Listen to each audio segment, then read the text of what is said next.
Kia ora everybody, Chris Farhi here from the Bayleys Insights team, sitting down today with Nick Hawken from our rural team to have a chat about our pastoral market update. In terms of this latest update, we've got three sort of key themes that stick out.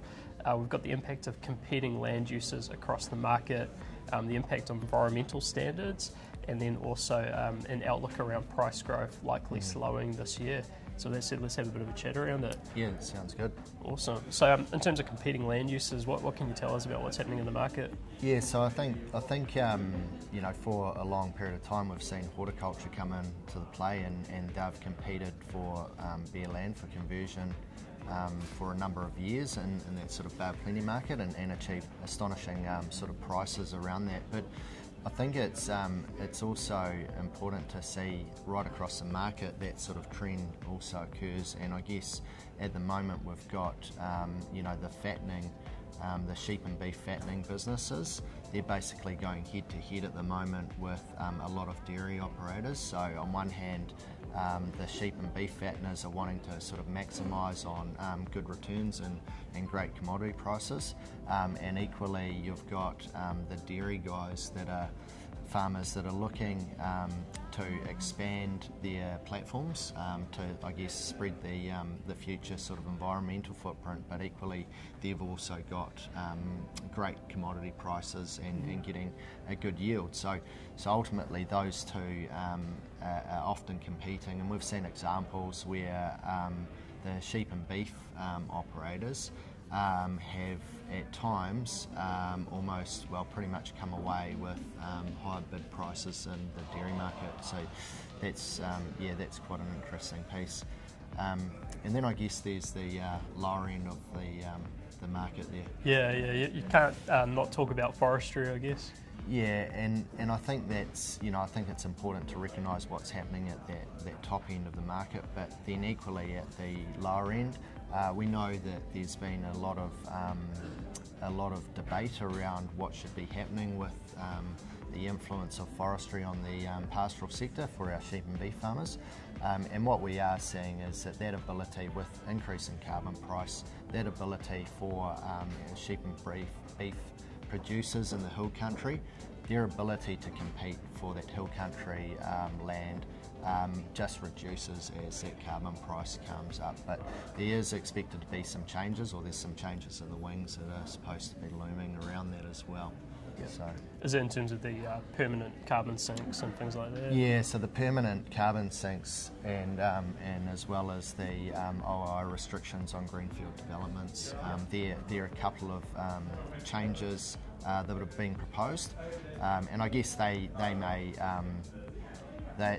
ultimately the carbon price, you know, that seems to be the underlying driver of the land, but these two proposed changes around permanent carbon and the OI restrictions on greenfield developments, you know, would be expected that will have a little bit of an influence on the ability for buyers to transact from offshore, and in turn essentially have a little bit of an impact on that price growth that we've seen in the market over the last couple of years.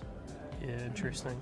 And then moving over to environmental standards, so I guess in the dairy market it's a massive issue and a massive priority for people to understand environmental plays. How's that factoring into the pastoral market? Yeah, so I think in the dairy market it is a key consideration at transaction time, both for vendors and buyers, predominantly buyers, but you know, it's important that vendors have got their self sorted with environmental stuff. In the pastoral sense, or the sheep and beef, it's not as significant, but there's a number of environmental you know, aspects that people are considering now. So I guess it's not the top priority necessarily, but it's definitely becoming more apparent and more of a key consideration, and particularly where those purchases are making a significant sort of standalone investment in scale.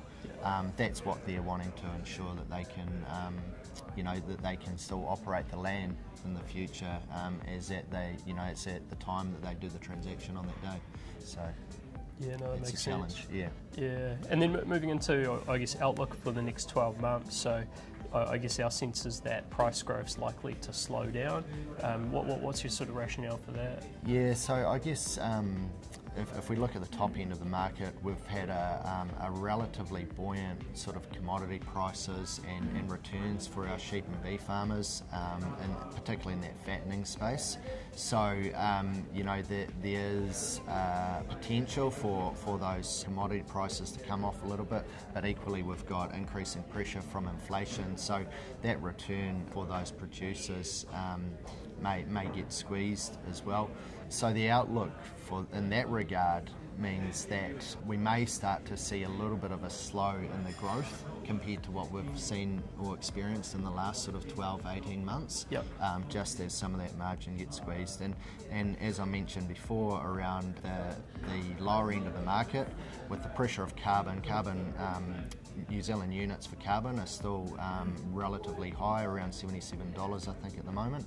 But with the changes around the permanent carbon sink and the OIO restrictions, that equally may have an influence, which we may not see the same growth rates in the prices, particularly of what we saw probably 12 months ago.